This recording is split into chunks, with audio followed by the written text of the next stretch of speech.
Goalies, how are we doing today? Welcome back to the DIY Goalie podcast. And we are finally back to having another guest on with us doing an interview today.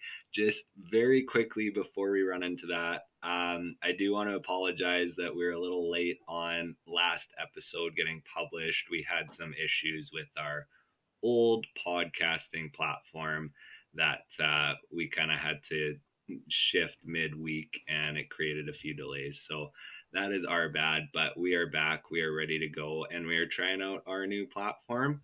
And joining us today, we have former NHL equipment manager from the New Jersey Devils, Nathan Belliveau, with us. How are we doing, Belly? What's up, boys? Thanks for having me today. It's an honor to finally get my first podcast out of the way Yeah, since my career has been done. So it's Yeah, great. we're putting Belly on the unofficial DIY goalie grade A beauty list.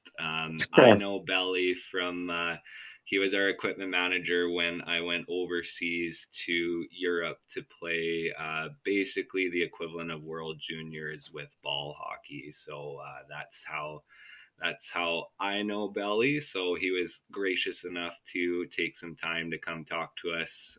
Because what is the last 7 years you were with the Devils up until this current season?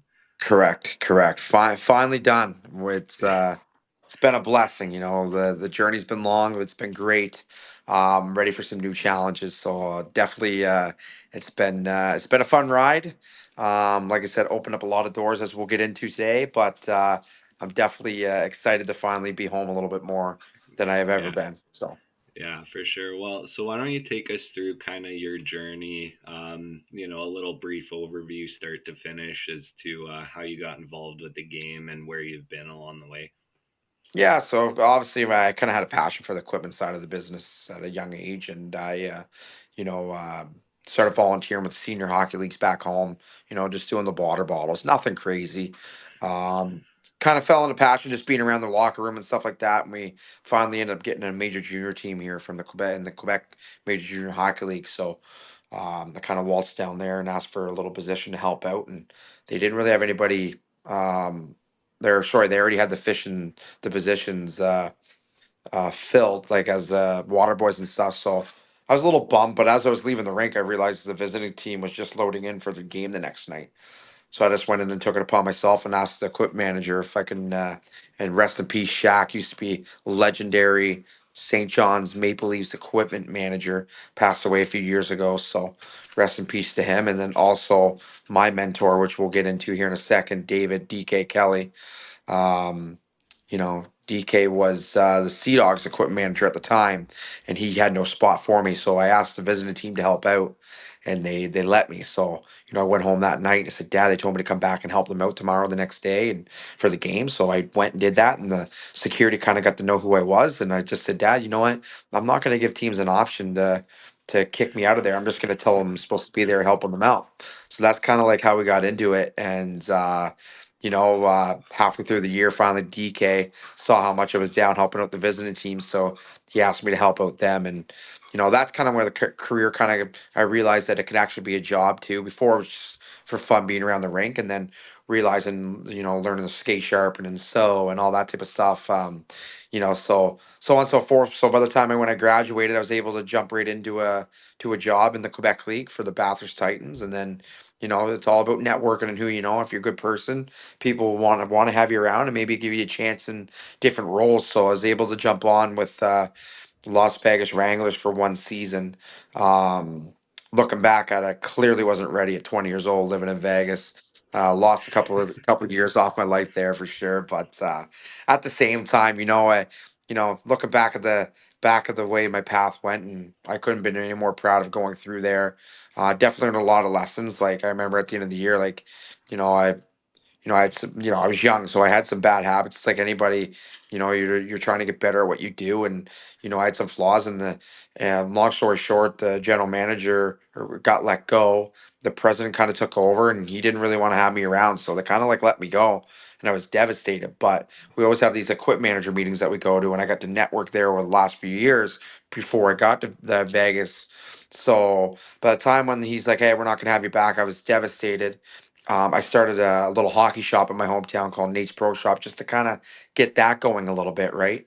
And from there, you know, again, that networking in the summer at our equipment manager meetings, I was able to jump on in the American League with Iowa, and I felt like that's where my career really kind of started becoming more serious and more disciplined and structured. And I had a lot to learn. DK taught me a lot in in junior, but there's way more to it in pro. Just the day to day stuff and how you conduct yourself on a regular, and the image that you give off to people, and people relationships. People think in the equipment business is just all about looking pretty on the bench with a towel over the shoulder, but you're ordering gear, you're fixing gear, you're ordering tons of stuff, you're maintaining different relationships in the dressing room with guys and trying to understand what they like, what they don't like. There's a lot that goes into it, right? So, over a course of 4 seasons in the American League with Minnesota system, the Iowa Wild, a job became open with New Jersey, and I applied, and I reached out to a few people that knew some of the guys there, and I was able to jump on there for 7 seasons. Been very grateful about it. I never took a day for granted. Um, the last few years have been a little bit more difficult for me, knowing, not that I had one foot in, one foot out, but I knew I had more to give in other areas, and I was very passionate about business, and I started two different type of companies. I got a custom suit business that kind of took off, and I got also KYC hockey that really took off, and they at the time Jersey didn't really know I had the that one business going on, the hockey business, but they knew I had the suits kind of going and stuff, and at the end of the year they didn't want to renew my contract. Can't really go into reasons why, but I'm very thankful that they didn't. Looking hindsight, looking back at it, and seeing the growth that I just took over the last 6 months with this business. If it wasn't for that type of situation, I wouldn't be where I'm at today with this one. So, like I said, I'm a true believer. Everything happens for a reason. Not that like I said, not that I was cashed out completely, but like, from volunteering to working a total like 19 seasons, it's no different than a career. Like I was ready for a new beginning and new start of stuff. And back to our business with KYC hockey, we were very passionate of what we made, James Mailman and I, and we had two videos go viral on hockey tutorial. And right now they rated our KYC Stealth Pro, our top end stick. Retails in for half the price than what the Bowers do these days, and CCMs, and we our low kick point stick was rated number one in their eyes on the market right now. So it changed our lives overnight, which we weren't really ready for at the time. And we had to navigate through some hoops and hiccups, and that's part about building a new business and taking chances. So, Yeah. I'm honored to say we're selling it worldwide now, and it's been a real blessing and journey in hockey. But if it wasn't for the hockey like that, I wouldn't have where I'm at today now with business with the hockey company. So I'm a believer everything happens for a reason, and definitely really excited about it all. Yeah, awesome. I love the tenacity there that it's just like I'm not taking no for an answer. I'm gonna I'm just hopping there, hopping out to the rink and helping out, and I don't care what anyone says. Yeah, yeah, and that was the truth. I just, I said, well, no, well, after that first ice time, like, I was like, well, the staff know who I'm there now. They know who I am, so I might as well just go back and act like I'm supposed to be there. So it was good that way. But a lot of fun journeys along the way, a lot of good stories, a lot of there's some of them are funny, some are you just shake your head, but that's part of growing and learning as we go, right? Yeah. Very that's very interesting, honestly. Belly, pleasure having you on here. I mean, obviously introduced formally earlier.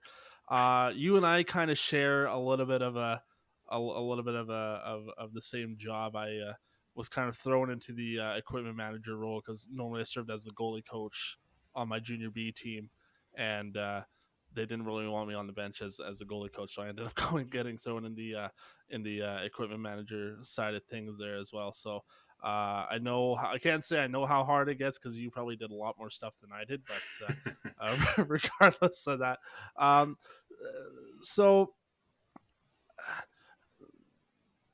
as a NHL or pro equipment manager, what was kind of like the day to day operations. If you could, if like, what was just kind of what, like, from when you wake up in the morning to game day with the Devils, whether it's at home or on the road, what was kind of the hour by hour, minute by minute operations with you and the team there? Yeah, like you said, like I felt like honestly, the more levels you went up, it was a little bit easier. I just felt like obviously when I was in the American League, sorry, like early on in my career, yes, like it was challenging. There's no questions about it. Like you get low budgets, stuff like that, as you see like Junior B and stuff. Same thing in the Quebec Major Junior Hockey League. The problem is like as you get into AHL, you get all the resources, and in the NHL, it's like another level of resources that you have from machinery that you can buy to your ordering budgets. In the NHL, we never really had that budget. So like it made our job so easy because we could always just be like yes man, right? So like I found like the hardest league obviously if you can work if you can work the American Hockey League, and in a city that doesn't really have a lot of teams that bus in, so you got to go pick them up at the airport and stuff. Like in the structure, like you can like those hard. That's the hardest league because there's only two of you. Now in the National Hockey League, we got four equipment guys full time, three that travel and a truck guy. So like for on that side of it, you're like I said, it's like the lower leagues are harder to work, and it's a little more rewarding when you get to the NHL because there's no stress of budgets. Guys get what they want. Like we got players like on a regular, like Jack Hughes is a great example. Is Jack Hughes goes through I don't know the exact number of gloves, but I can just give you kind of an idea. Like he goes three brand new pair of gloves every couple weeks. So put that into a season effect. Like I don't know, 20 something gloves. I don't know. Right. So like but then there's also on the other sides of it where Jack and them had a hard time getting out of their skates. Right. We get some guys, you hear stories of Matthews and them using new skates every game day or a new pair of skates and stuff like that. And there's some guys like that with different teams, but then there's also guys where like you're trying to force them in the new gear and they don't want to get into it. And that's one big adjustment I realized from like junior to like and minor pro to like NHL. NHL guys don't really want to change gear. I feel as much like they like their old stuff. They're used to it. They're comfortable. They don't like change. Where I find the new kids always want to try the new trends or they want new products or they want to get it. So that's the difference you have in it. You feel like you're repairing more stuff. So back to your thing about the day to day, like every day is a big business day in the NHL. There's a lot of stakes at risk, right, for everyone. Like ownerships and players and health and these, being healthy and our days typically start around about 6 anywhere from 6:30 7:30 in the morning, depending. Some of us are like myself are a little bit later in there at times, but and then you got to think like you got to let the chefs in. Chefs are going to cook breakfast. Sometimes they're already there. You have strength coaches. You have tons of medical staff, and everyone feels like their job's important, right? That's a big piece. And they are to an extent, but at the end of the day, we're there to service the players, right? Like if they got to be happy. The coaches like as an equipment guy, you're taking care of more than just 25 players. You're taking a bunch of staff. Like you got to think you take over on a regular like we travel, right? You got over 10 to 12 support staff that travel with the team, right? That's four like metal guys, a strength guy, three equipment guys. Yeah, sorry. So just under 10, around 9, 10. So like that's a big number of people that travel just support team. Then you got, all your coaches, you got 5, 6 coaches too. So that's a lot of it people think like, oh, you're just taking care of the players. Like, no, but like you got scouts coming in all the time. So you gotta get them bagged up with clothing. There's everybody, even if they come down for a minute, they always want to be around in the mix. And sometimes they got to get pushed away by management to kind of keep it a little more or less distractions around the room. Um, but typically, your guys show up if it's 11 o'clock skate. Guys are at the rink by 9:30 the latest. Some guys are even earlier than that. Every in pro, it's no different than your jobs, right? Like you're all there to do your thing. Nobody tells you to like come prep before or get worked on or get extra or get an extra workout in. Like you're a professional, so it's on you to have your body ready, right? So everyone has different routines. There's not one player that's ever the same. So they typically get in there between 9:30, and then after skate they're there till about almost 1 o'clock. So that's a good morning chunk of the day, whether they're in the shooting room or getting cold tubs, ice tubs, yoga, treatment, massage room, sauna, hot tubs again, like I said. So there's a lot that way. So then when the guys go to practice, obviously we straighten up a little bit like that. We obviously get things set up for practice, socks, jerseys. On a practice day, we'll get all the laundry done. By the time we leave at 4 or 5 o'clock on a practice day, for the most part, we have everything dialed in, everything's folded, put back away. They just basically could turn the key and step out for practice. But every coach is different. We've had some coaches where they could give us lines night before and we could set them up. And most coaches now want to give D in the morning, so we don't technically have jerseys up there, but everything's just all fully stocked, ready to go. Whether it's from fridges from whoever's filling them. Obviously, that was a big fight at times for that I've seen. Like people hate filling the fridges because there's so much drinks, but that's the reality of it a little bit. So yeah, so like practice day, we're typically there till about 3:30, 4 o'clock on a practice day. When you skate at 10 in the morning, just shows you how much goes into it. And then on in this practice day, sometimes you're playing catch up or being in equipment manager position. You're going to be proactive on a lot of things. So for us, sometimes we have to plan. All right, we have one practice day, and then we have two games, but then we're leaving right after that game, going to a road trip for a few days. We could play, you know what I mean? You don't know. So on that practice day, it could be so crucial for us to get all the road game jerseys packed, all the extra laundry, because we have road laundry. We have so many bags of laundry. We can pack stuff early, extra sticks, tapes, clothing. You'd be surprised, like the amount of people that ask for clothing and stuff for friends and family on the road that you just got to have packed and ready for you. So there's a lot of being proactive and a lot of like looking ahead of scheduling. So sometimes on practice days you might go a little bit later in the day just because you're trying to get caught up to be ready for the road trips before you go on them. And then vice versa, coming back from a road trip, it might be your first practice day, but you try to get a lot done when you first get in, but sometimes you just got to get home and get that rest a little bit too. So besides your main stuff done, but you might have to restock trunks and so on and so forth. And back to the road stuff of it, we typically I think it was like 80 something pieces.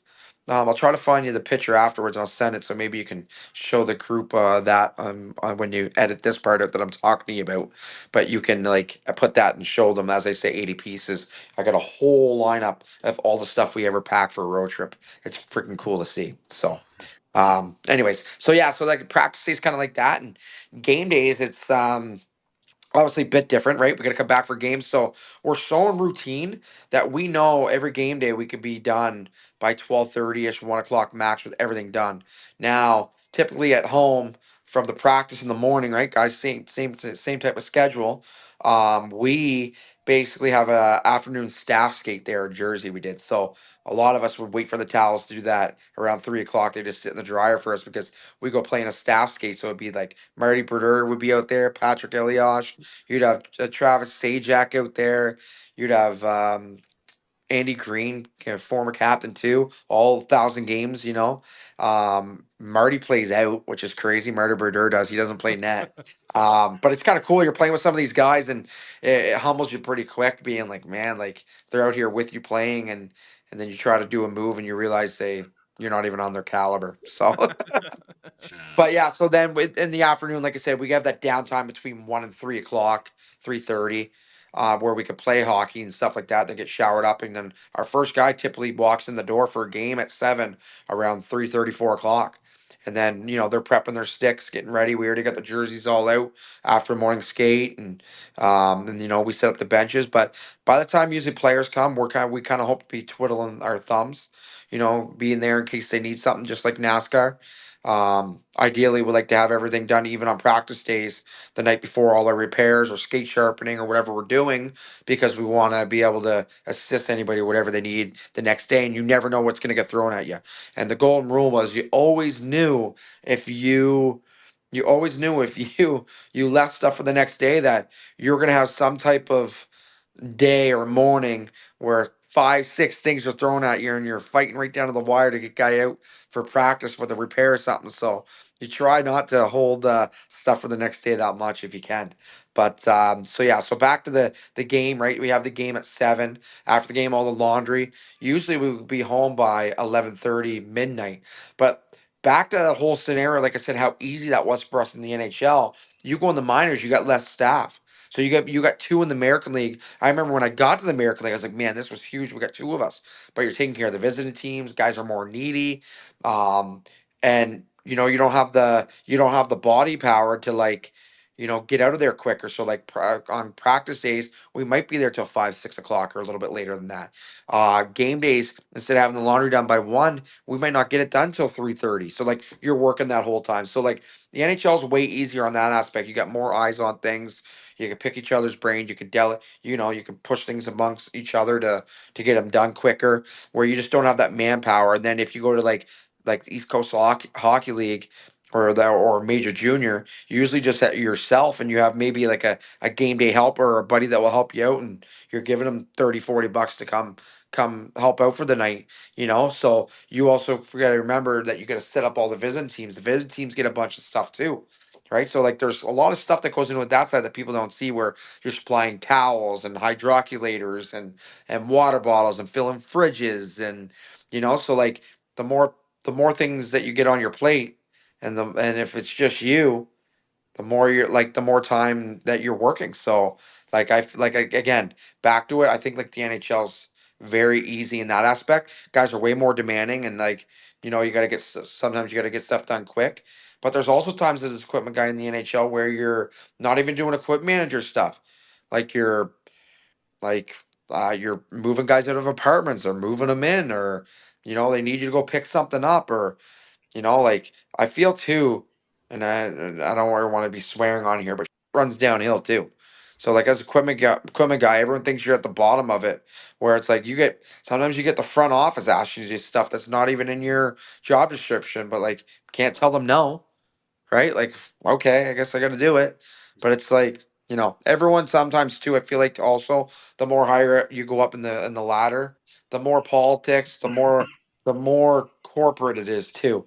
Everyone feels like they're a part where sometimes you just take away all the extra bodies and just have the players in their moment, and maybe that'd be better for some teams, right? So hopefully that kind of gives you an idea, kind of like the day to day. Like I said, there's so much stuff that comes up. Guys want to tinker with different blades, and reps are in all the time to like, meet with players and go over new products. And you'd be surprised, boys, on the product situation. Like guys nowadays are getting forced out of gear. Like, like I remember a few years ago. Like love using Jack as the example because I feel like a lot of kids nowadays know who Jack Hughes is, and with Jack, like don't quote me 100% on this to the aspect because I didn't really get too involved with it, but they pretty much told him they were discontinuing his helmet, and like he was like, well, I think he was pretty much like I like my helmet. So like, well, no, like we got too many helmets out. I think was kind of how they were saying it, and they were kind of like, oh well, when it runs out and you can't find any more, then gonna have to find another one, right? And that's reality. Like these companies nowadays are just trying to pump out all this new product, right? But it's like when guys like stuff, that's some of the complaints I think some guys say is like, why change things if we like it? But then again, I can see the company side. There were some of them that had so many different varieties of helmets out. They had to basically be like, okay, what are we doing here? We got to narrow it down for budget costs and everything like that, right? So. So is that pretty common then? Because I know a lot of people talk about you know players having a lot of skinned gear, especially goalies. Like they'll have like 4 or 5 model old pads, but they have the newer graphics so that the companies can kind Yeah, of sell yeah, them. that's a great question. So, um, like I know Schneider. When we had Schneider as our goalie, Schneider used to tell me, he goes, man, he goes, I go to a hockey school or whatever, and goalies would be like, oh man, you got the Vaughn. I'm just giving you an example. I don't even know if this one's like the Vaughn S6s. That's like the top one right now, and he'd be like, do I? I don't. He would have his pad. It would just have that graphic on it, right, or whatever the model was. He goes, I couldn't tell you what it is. I just tell the reps exactly what I like about the gear, what I want to change on the gear. So a lot of guys like they didn't even know what they have for like styles, right? They just have their pad basically with the like newer graphic. Now there's sometimes the rep will come in with the companies, be like, all right, we changed this. This is like the newer one. Do you like it? Yeah, I like it. Okay, well, you can get into that. Like, there was some of that, but Schneis, I remember we had that conversation with him, and he was just like, yeah, man, like I don't know what I have. I just have Vaughn gear. You know what I mean? So that side of it too, like a lot of goalies too, like the gear's not like what it used to be with Vaughn, like back in the day. Like everyone's in these new Bowers, but they break down so easy. Like they're breaking down. The guys are going through, five sets a season of gear. Maybe some more, maybe some a little bit less. But I say the average guy's probably about 5 sets in the NHL between pads and at least three at least three. So and then you got some guys that can't change. So like Mackenzie's Blackwood has had the same chest protector since I've seen him in pro, and that's over 7 seasons. He might have changed it when he went to San Jose, but I doubt it. But he couldn't change the belly, and like the padding was so warped, like to his like when he got in the butterfly, that like there's like he was feeling shots. Like there's been times he's got bruises underneath and stuff, but he can't get out of it. He loves it. So like I know the league gave him the player association part with the NHL and stuff. They were on him a bit about how rising his shoulders were getting, but he's just a big built body. But we had to like literally take pictures of him with it on to show that we weren't, because they thought like maybe we're stuffing stuff underneath or like adding back, but he wasn't. It's just the way it sat on him. So I know the NHL can't wait for him to get rid of it, but he's getting bruises now, but he just doesn't want to get rid of his chest. He changes the arms out a little bit, but the main piece in the middle is still there. Um, yeah, so and then you get some goalies that just don't care at all. Like Andrew Hammond. Hammer's one of my good buddies. Kincaid's a really good buddy of mine. Just married a girl from my hometown. He came for a little visit with me a few years ago, Keith Kincaid. And I told him he might fall in love with a girl from this way. And here we are. He loves that Maritimer blood, I guess. So yeah, so he's married to her now, and they're obviously living in the States, and he's playing in the East Coast Hockey League this year. Just loves playing. He's just such a good, humble kid. Like I don't think a lot of guys after a while that played in the NHL and played a few years American League and then had a chance to play again this year. And but they said, you're going to be in the East Coast Hockey League, and he still went. That just shows you the character that he is sometimes. With that. But some of these goalies here are like so easygoing. But I think to date, my the one goalie that I've seen the most dialed in and such a true professional on a daily is Jake Allen. That guy is so dialed. He does everything with a purpose. He's so professional. He's well dressed. He's really good to the trainers. And I'm not even being biased. Like I knew him a bit because he's from New Brunswick, like I am. But I only knew him like from other teams to say hi, and I really got to know him when we traded for him from Montreal, and I only had him half a year last year, and he was by far one of my favorite goalies. Like hands down, like just every day conducted himself like such a good pro. Worked hard. He and what I liked about him, he knew exactly. And then talking about veterans, like a lot of guys know exactly what they want for gear, what they need. They'll tell you what they need, and that's it. You just get it for them and dial it in, and that's him. Like there was no, there was no 50-50 with him. It was you knew exactly what you were getting every day. So he might be one of my tops of like being dialed in. Now we got a few guys that were a little too loosey goosey at times, but you become buddies with them too, right? So like Kincaid and I are like good buddies. God love them. And yeah, and I remember one time we are in Vegas. The first year Vegas was in town. We had a night out. So we flew in like when we kept playing in the East Coast or West Coast.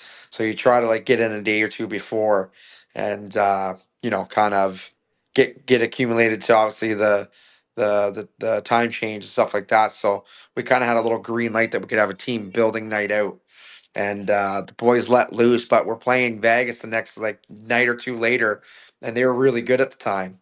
And the boys rallied, and they beat them at like 8-2 or 8-3 in Vegas, and made it for a good green light that we got like turned into a success story where not all the time that happens. Might have had a few boys on some IVs the day before the game. That's for sure. But Well, it's interesting that you mentioned Allen because there was something to do with Engel about him about I think it was with his glove actually because I know he was rocking the true set with the Montreal. Brian's glove, right? He's got the Was it Brian glove, I Brian's? think. Well, Well, no, now no. he I thought does, yeah. yeah, yeah. Now and that was the thing because he was in the true set in Montreal, comes over to Jersey, ended up going into the Brian set, and I All think he Brian was stuff. talking about Yeah. the yeah, all that, and then he was just raving about the glove, and how he was saying that, like, out of all the gloves that he's had in his career, that it was the Brian, I think it was the Brian's glove that he said was one of the best that he's ever had, and he's been in Vaughn, and I think he was in Bauer at one point, and True, and coming over. I think it was a Brian's. I think it was a Sub Zero. I'm not sure. No, I But think yeah, no, it's the new he optic, was just isn't it? he was just raving about it. Yeah. To be honest with you, I can't. I don't remember that like I never really had that conversation with him, so I can't really speak on that. But I do know like he loved the Brian's gear. Um, for I remember what he had. Forget what he had for skates. Did he have grass skates? I really think I'm only a couple months out and I can't remember what he had. If he had like the Trues with like this, I think he might have True, but he spray painted like to get the white boot look. Maybe that's what they did. Um, the one guy though, like Mackenzie Blackwood, like there was what one point he had like you ever hear the Bower bump on the back of like your skate? Right? Like Yeah, guys what so your foot's in the the skate and it rubs and it creates like a little oh callus Yeah. like bump and it gets no bigger and bigger as no, you I'm play. thinking of the Lundqvist loop. No, I'm thinking of the Lundqvist loop. That's what I'm thinking of. Okay, so he Mackenzie Blackwood like literally like his got so big like the size of a golf ball that the other equipment guy Schmitty with us in Jersey had to cut out the side of his skate and then put like some type of mold on the outside of it to get him out there skating. Like, Jesus. just couldn't get him out of the skates either, and it got so big that he had to get surgery on it, I think, and they had to like shave it down and stuff. Like, that's crazy. But Wow. that's the perks of grinding with being a goalie. But that guy's a beast. Like, I've never seen a guy so in shape like Mackenzie. Like, if you can put it all together with everything else, I feel like some guys can get distracted, some can a little bit, but a machine off ice, like his legs were trunks, and he's just so powerful in the net. And I'm sure you see that when he plays. Like he's got all the tools to be a top guy if he can, dial in his prep. If he had Jake Allen's prep, man, I think that guy would be lights out. But that's my personal opinion, and I'm just a former equipment manager, so my opinion doesn't really hold weight as what others may think. But Yeah. that's the truth. So I kind of wanted to touch on that because, like, obviously you've been around goalies and you've been around the game and the position. So my question for you then is, do you think like the veteran guys? So you talked a lot about Allen, and it sounds fairly similar to a guy like Craig Anderson. But do you think that the reason those guys have such a long, like, steady career is related to kind of what they do off the ice and their 100%. approach and their prep? Yeah. 100%. 100%. So Because even as a backup, like you got to be a good teammate, yeah, right? People got to like you, right? And you got Exactly. to work hard to practice too. Like he does everything the right way from like, and I haven't seen. Also, here's another crazy fact about Allen. He loses so much water weight in a game. Like it's so bad that if he takes his gear off and we leave it there and we pick it up in a little bit, there's the puddles humongous on the floor of how much water yeah. he loses in a game. Like it's bad. Like he cramps a bit too, so he's got to take the cramp and stuff and like that. But he loses a lot of weight. He says water weight in games, like more than the norm. So, Mm. what are some of the things that he does then that like you attribute to that success and that are so good as part of his approach? Like I said, everything's a standard with him. Like he's like instead of waiting for the bus at 4 o'clock, no, he'll get in an Uber at 3:15 and be there at 3:30 on a road game. Um, when he comes to the rink come game time, like he's the first one in the room or in our equipment room in the morning stuff talking. He's there extra early. Like guys say the guys don't have to be there till 9. He's there at 7:50, 8 a.m. When it comes to game time, comes to the rink, like it's a different mode for him. Headphones are on. He tapes up the new stick. He's a new stick guy. From what I remember, he's a new stick guy every when he's playing. But he's in his zone. He does his warm up. He's very active to get the body going. Like like getting his hips worked on or getting worked out, but also getting in the gym and getting really loose and ready to go for the game. And by the time he puts on the gear, like he's got a good sweat on. And a lot of athletes are like that actually, where their warm ups are so that's their engine, right? So just his day to day, like I said, he dresses well. He talks well. He's so well respected, and you know, to this day, he might be one of my favorite goalies to watch on a day to day basis of that. And like just very humble too, like that the guy won a Stanley Cup and you wouldn't even know it. Like he's just so passionate and obviously now he's got kids and stuff too, so trying to balance that type of lifestyle too. And he's been great for them there. Like I no wonder why they're having success now, obviously with getting Markstrom there this year and stuff with him. And like when it's easier to play for a goalie, they say, when he's well liked and the guys want to block shots and battle for him. So that's reality. It's just everything about him. He's just so professional. Like there's there's no there's no immaturity at all. He does everything for a purpose. Whether he's on the ice first on practice doing goalie stuff, like or staying out late after practice, getting extra work in, or to help out the other guys. He's earned it at times to maybe shortcut it, quotations on that, but he doesn't. He doesn't take shortcuts. So I love that about him. Awesome. Biggest beauty. Like I said, I'm biased with Kanker. Biggest beauty, but I had a lot of fun. I call Andrew Hammond. I call him. He's a sneaky one. You know what I mean? He could be real quiet.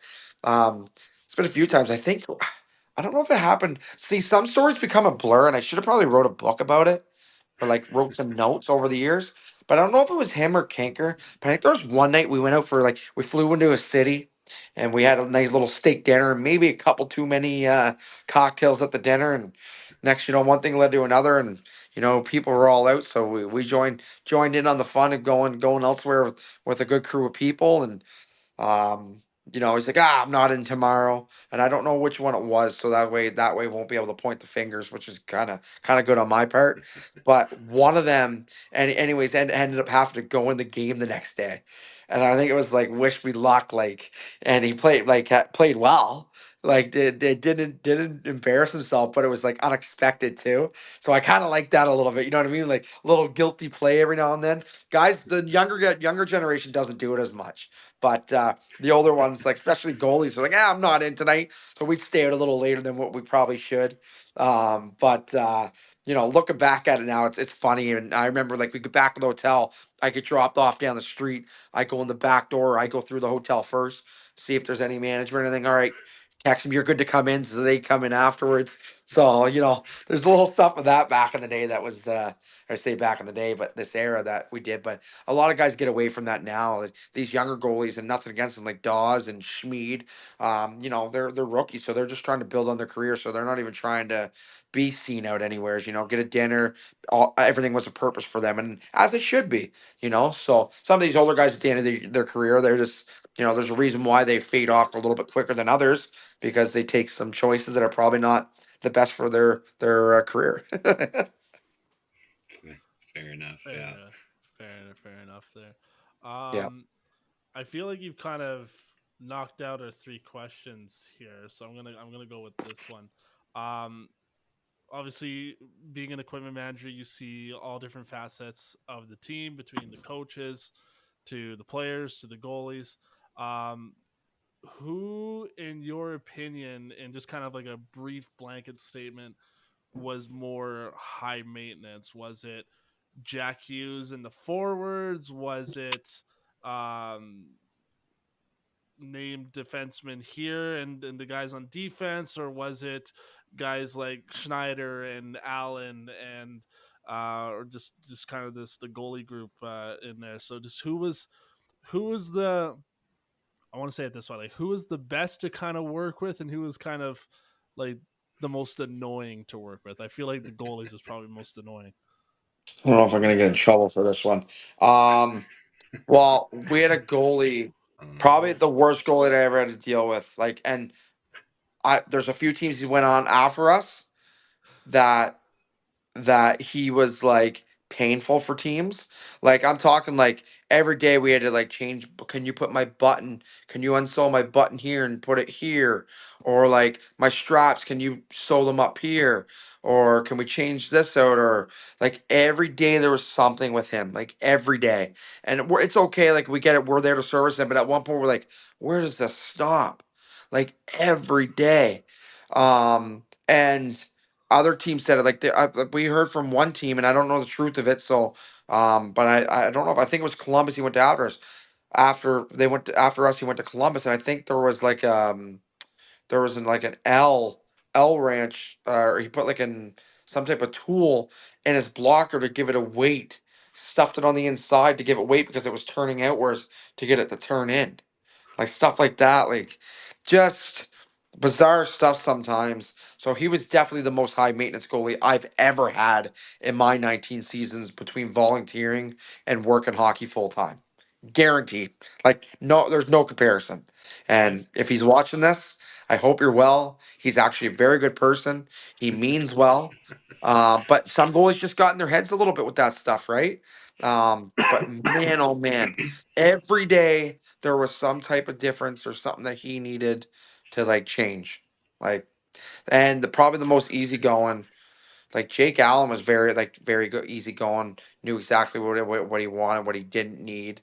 Um, Hammer, there's a lot of good goalies, believe it or not. Goalies weren't as crazy as what you think.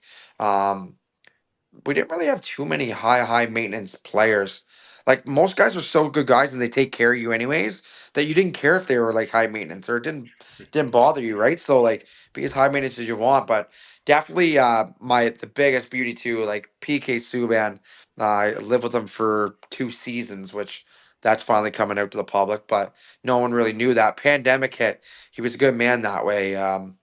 Pandemic hit and he knew we weren't really making a lot of money and he said, "Hey, get out of your lease and move in with me." So I moved in with him for a bit, and he was he's very good to me, but he's definitely hard on me too at times. Like a good funny story about PK. It's like everything was like joking around with him, but like sometimes he was serious. So like obviously he took really really good care of me off ice too.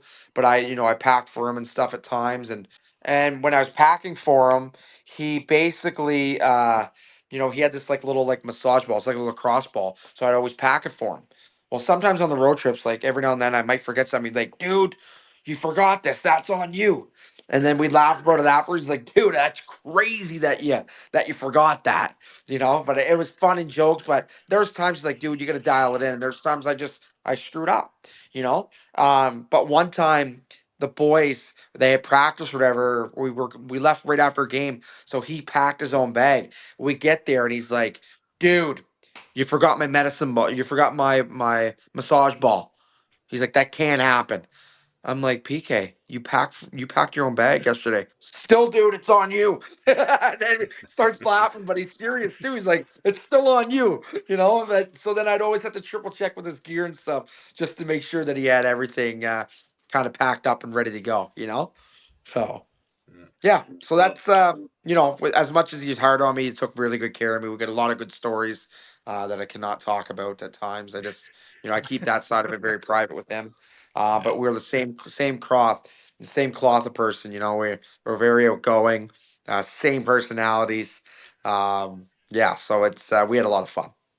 Yeah, that's a good segue because I wanted to touch on personalities because Subban's probably one of the outliers when it comes to hockey, but a lot of people have this perception of hockey players that they're very just dry, monotone. Like, every interview is, yeah, we got pucks in deep, pucks to the net,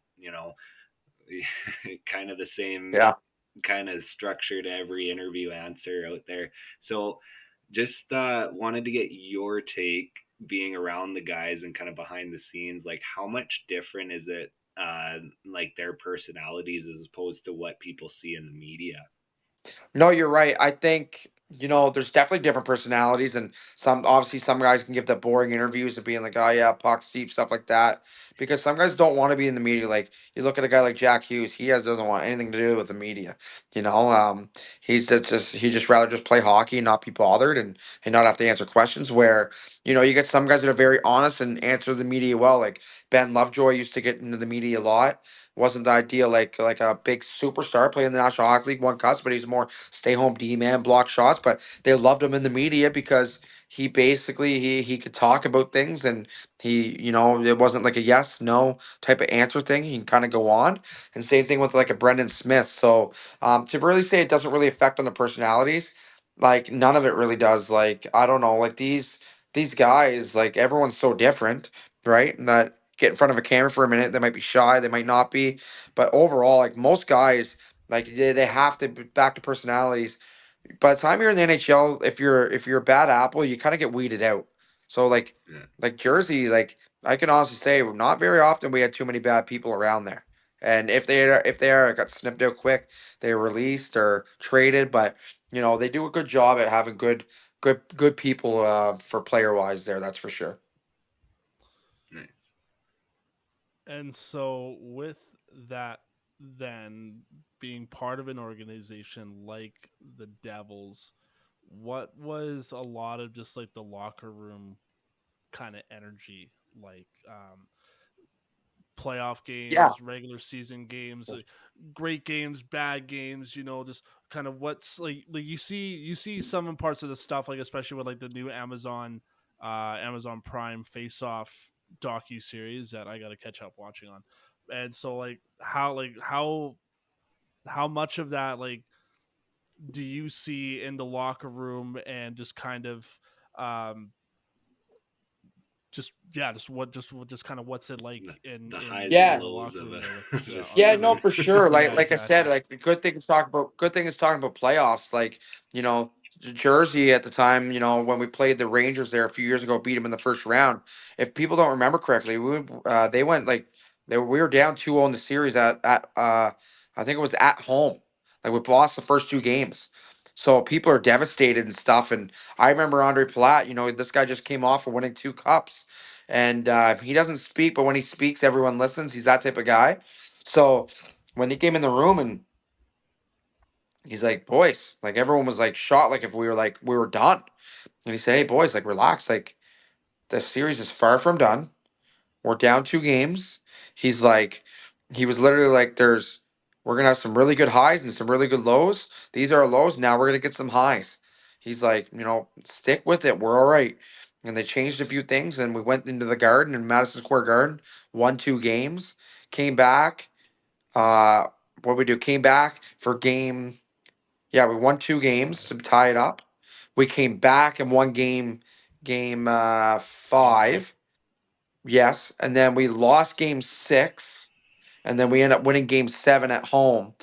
So it just shows you, right? Like guys came in all like I even me deep down, to be honest, I was like, so bleep that out because I don't want to be swearing, but I was like, man, I think we're done, and to look back at it and see how they rallied like they did, and got it together. Guys got clicking at the right time, and beating them in seven was unbelievable.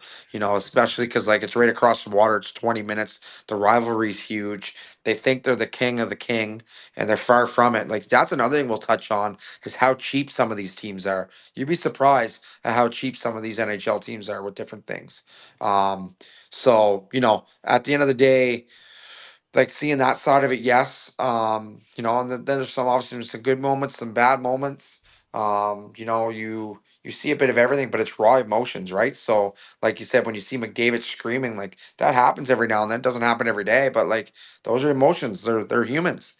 They're playing a sport and with a lot of passion and a lot of stakes on the line all the time, and the emotion sometimes can get the best of them. So, yeah, there's definitely a lot of different laws of highs and lows and lows, and when there's lows, I try to get out of the room as much as possible and let them figure it out. But they're pros too, so they gotta figure it out also, right? So that gives it kind of a thing on it. But yeah, back to like teams being cheap, like you know, and some of these guys, I don't even think they even realize it, like the Marshaws and stuff like that. Boston is one of the cheapest teams in the National Hockey League, and people wouldn't even know it. They're sold out every night.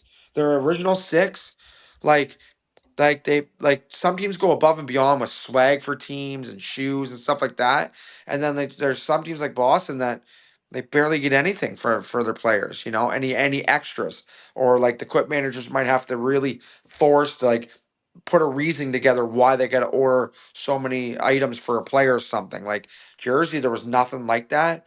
And also, I feel like when teams like we go back on everybody being like some teams being cheap and some not, you'd be surprised on some of the businesses or companies like for in the hockey world that are like extremely wealthy and take really good care of the players and people wouldn't even know it. So we can go on both sides of it. And just to give you kind of like an insight, like in Jersey, like we do a father's and mother's trips every year. They do one. Now, out of my 7 years there, I only got to bring my parents, my mom once and my dad once out of 7 seasons. The players got to bring their players or their mother or father on the whatever year it was for either or on all those. But only the staff can only bring them out of my seven once each. So I was blessed that I got a chance to do that with them.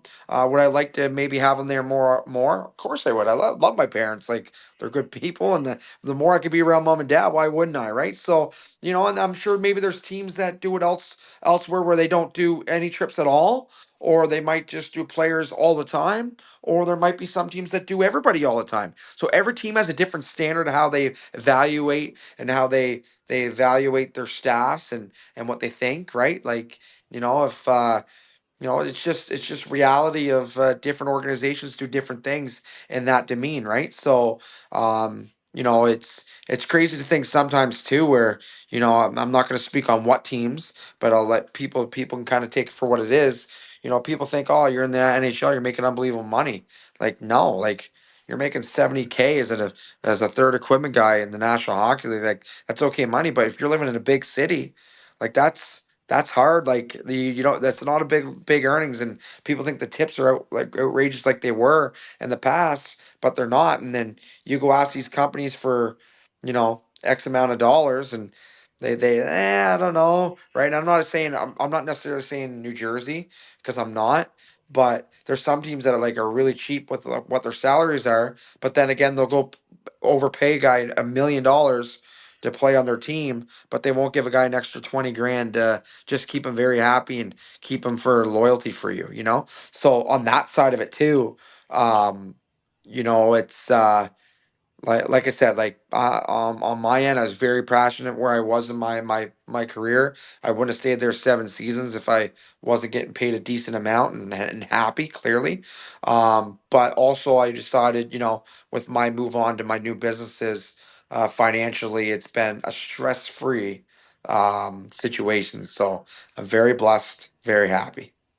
Yeah, and at the end of the day, too, I mean, people do have to recognize too it is a business, and they make business decisions, even though there's the human element to it. Like I know when I was uh, out for a few games as the emergency backup for the Oilers, one of my former goalie partners was also doing the e-bug for them as well, and he got to dress for a couple practices for various teams, and he was telling me that the one practice he went to with the Red Wings, like Jeff Blashill came up, shook his hand, said thanks for helping us out. They gave him some swag. He ate dinner or lunch or whatever with the team and all this stuff. But then he had the same experience with the Oilers, going out with them for a practice, and he dressed on his own in a different room. Nobody really talked to him. He didn't get anything. They just kind of, you know, pushed Yep. him out on the ice, pushed him back off, and that was that. So, 100%. And you talking about that, you brought up a good point there before you keep going. There's a guy that we had, Kyle Shapiro. He's coaching an NAHL team. So we had him out. But you talk about different teams, like they didn't really give him a lot, I don't think. But he got tickets to games when he wanted. He PK rallied around him, like he got to like dress in a game. Like we knew we had to dress him, like we couldn't get a transaction or something, and we had Long Island. So his family came out. I had the photographers taking pictures of him and warm ups by his family and stuff. And anyways, we ended up winning or whatever, and the boys were going out that night. And PK invited them out, so he went out with the boys that night. Like he had a night out with the National League, the whole lifestyle nightclub, the whole works. So for him in that moment, you talk about different scenarios with these guys as e-bugs. I actually made a mistake one of my first seasons there, and you talk about so different from the American League to the NHL. Usually there was no microscope, so we were in Philly, I think, playing, and and the service guy came to me. He's like, "Hey, we got the backup, emergency backup coming in right now. Our goalie got hurt." He's like, "He's in the room getting ready, but don't let him go on the bench." I didn't think anything of it. I'm like, "Yeah, okay." So he left. He got ready. He's like, "What do I do?" I said, "Come on up to the bench." So I put him on the bench, and it blew up. Like because then we'd have to use one of our apparently like I don't know 100% on this, but we had to use one of our player like we'd Cards or only had so many something. Yeah. call ups per year or something Yeah. or cards or something like that. And we had to use one on them and they lost it. I thought I was getting fired for it. Yeah. Well, But that's there was a time where I actually was in talks with David Poyle because Rene, the night before they were in Calgary, Rene got hurt, and the guy they called up when they were in Edmonton the next day, they lost his gear on the flight, and I was the e-bug for that game, and so I was on call. Like I had a couple texts and a phone call with David Poyle that day, which is kind of cool. But he had straight up said like, we're looking for gear. If we can't find gear, you're in, but you won't be on the bench. You won't be warming up. You'll just be in the room.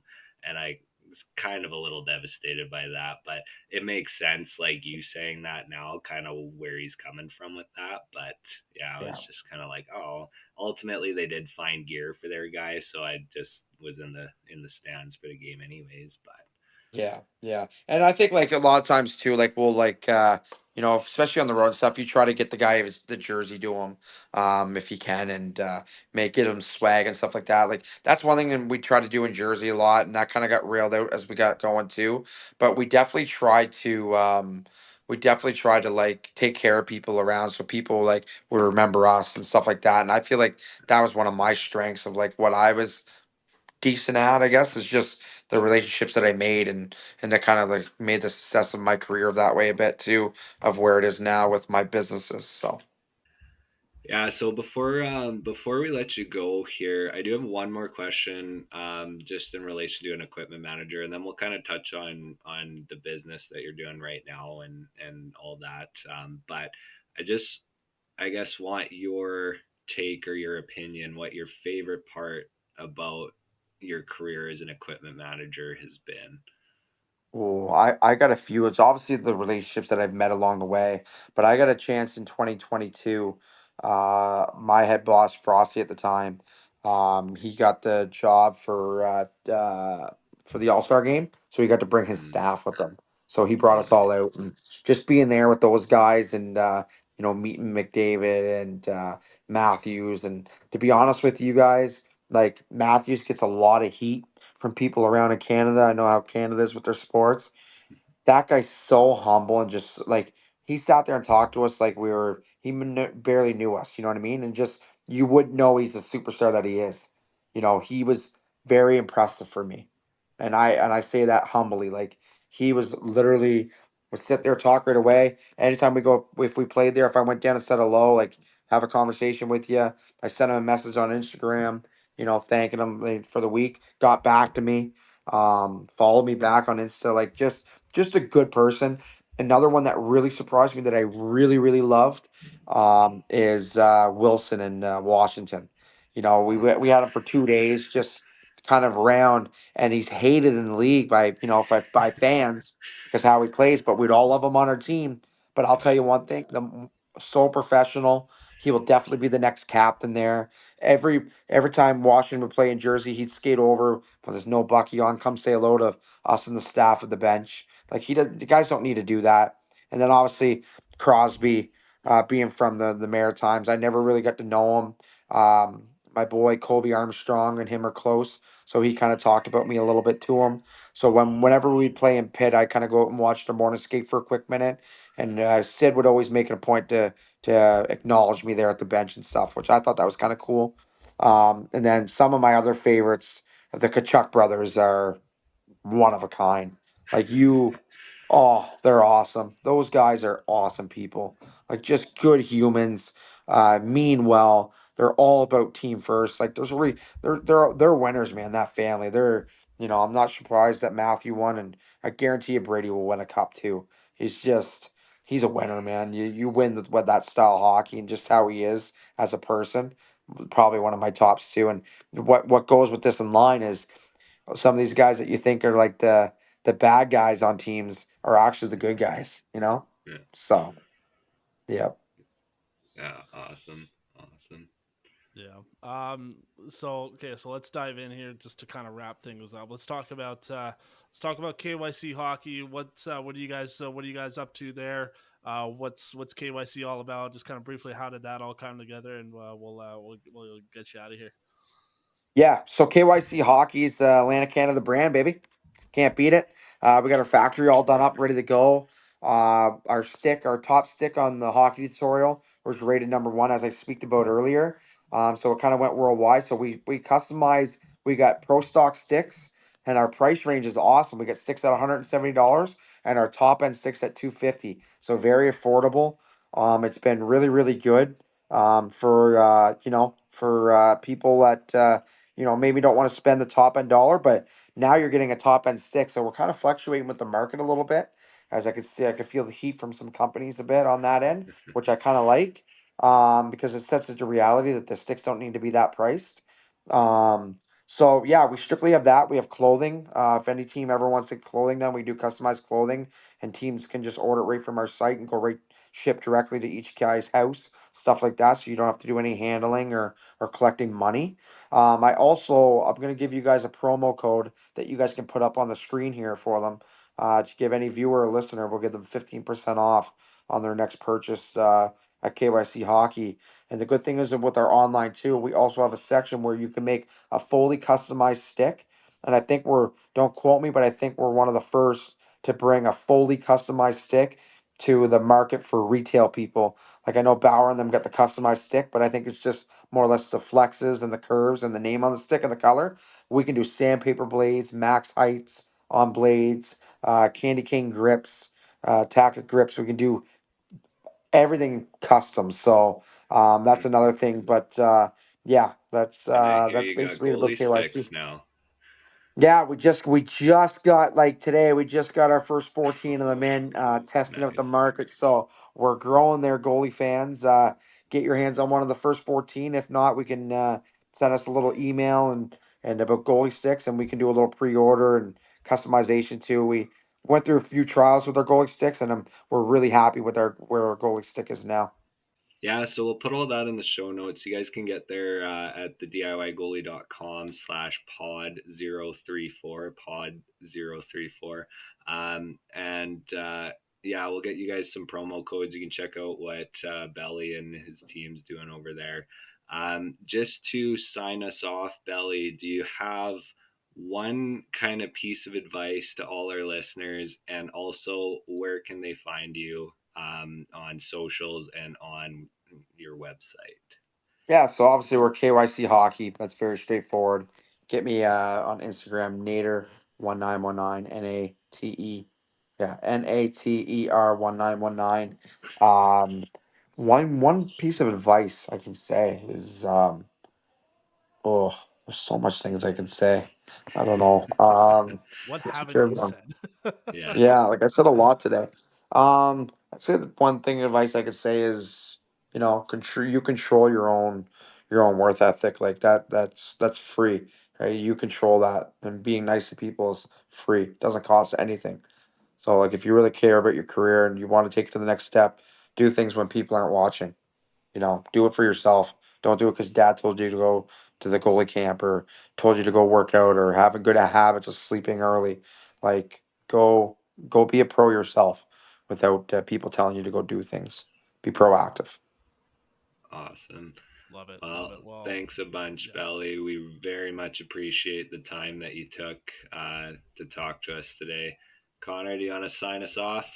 Yeah, I'll sign us off here. Belly, thanks so much for hanging out with us today. Much appreciated. For all our True North listeners, yeah, go check out KYC Hockey. Go check out Nader on Instagram. It's a fun time there. You can follow us on our social media platforms at the at sign at the DIY goalie.